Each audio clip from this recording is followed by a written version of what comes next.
Bonjour, je suis Mekoné, spécialiste marketing et responsable marketing chez AMP. Alors nous sommes dans la section entrepreneuriat de notre blog, section dans laquelle je partage avec vous des idées intelligentes dans le monde des affaires pour vous aider à créer rapidement de petites entreprises rentables. Alors aujourd'hui, je voudrais échanger avec vous sur une des notions beaucoup répandues dans le monde de l'entrepreneuriat, en fait, la notion de valeur ajoutée des produits. Donc c'est spécialement pour les personnes qui ont entendu dire que pour créer un produit, il faut créer en fait de la valeur ajoutée. Il faut que vraiment le client puisse voir cette valeur ajoutée-là. De par la définition, la plupart des personnes pensent qu'il faut forcément ajouter un élément lorsqu'on parle de valeur ajoutée. Ce qu'il faut comprendre, c'est que ce n'est pas forcément le fait d'ajouter un élément en plus qui va créer en fait la valeur sur votre produit. Voilà, vous pouvez avoir une très bonne valeur sur le marché, être aimé par votre catégorie de clients parce que justement tout le monde ne peut aimer votre produit. Et donc dans cette vidéo, je vais vous donner des exemples connus, notamment en Côte d'Ivoire, qui ont cette valeur-là. Le premier exemple que je vais donner, c'est l'exemple des cars de transport. Il y a quelques années, lorsque j'étais encore étudiant, chaque vacances, je partais dans ma ville natale, chez moi, à Bungali pour les vacances. Et puis je revenais. C'est à ce moment que vraiment les cars climatisés sont répandus sur le marché. Et c'était vraiment la bataille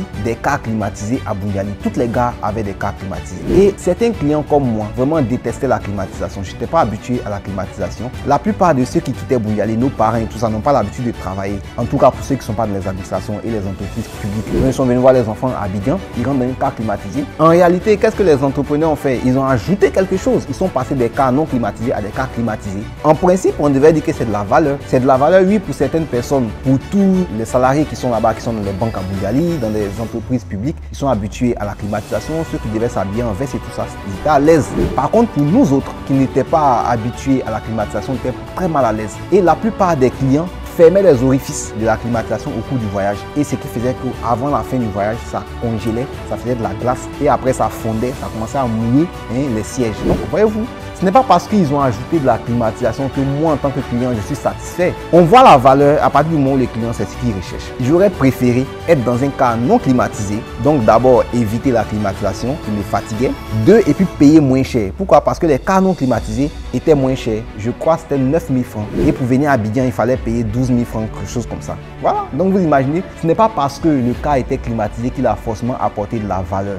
Non, il n'a pas apporté de la valeur à tous les clients. Donc certains comme moi auraient préféré payer moins cher. Deuxième exemple bien concret que je veux donner, c'est l'exemple des personnes qui suivent un régime. Voyez-vous, il y a des restaurants ou bien des personnes qui font de la cuisine, de la restauration spécialement pour des personnes qui suivent un régime. Donc soit qui ne consomment pas de l'huile, comme qui ne consomment pas de sel, bref. Donc plutôt que d'ajouter un élément sur les recettes connues, ils ont retiré certains ingrédients. Et si on doit partir du principe qu'on ajoute des éléments, donc c'est pas le fait d'avoir ajouté forcément qui a créé de la valeur. Mais on crée de la valeur là pour des personnes qui suivent un régime, donc en retirant certains ingrédients comme l'huile, la graisse, le sel et puis tout ce que vous voulez, on a créé de la valeur pour ces personnes. Donc vous voyez un peu la différence. Donc en créant un restaurant typiquement qui respecte le régime des personnes qui suivent un régime, justement vous créez de la valeur sans forcément ajouter un élément. Dernier exemple, c'est l'exemple de Griffe pain chien. On appelle cela en Côte d'Ivoire pain chien. Ce sont des personnes qui vendent de la viande avec du pain pochette. Et généralement, ces personnes n'en ont pas vraiment pour la plupart du bon pain. Et justement, il y a des boulangeries que vous trouverez à Abidjan qui ne créent pas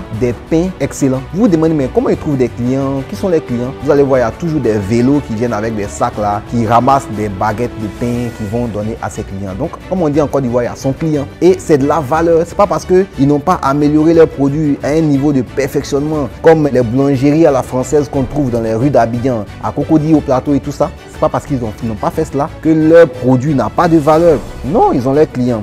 Donc justement, ces boulangeries-là ont les clients qui sont les pains brochettes. Ces boulangeries-là ont les clients qui sont les dames qui vendent du déguet. Donc il y a des personnes qui vendent les kiosques à café, qui mangent du pain avec des spaghettis. Ces pains-là ne sont pas toujours de bons pains. Parce que justement, eux, en tant que commerçants, revendeurs, ils veulent faire de la marge. Donc ils cherchent un fournisseur, notamment une boulangerie, qui va leur vendre des pains à prix bon marché pour pouvoir faire de la marge en fait sur le vente. Donc voyez-vous, ce n'est pas forcément le fait d'ajouter qui crée de la valeur. Comment est-ce qu'il faut penser? Il faut penser, qu'est-ce que mon client veut? Qu'est-ce qu'il veut régler?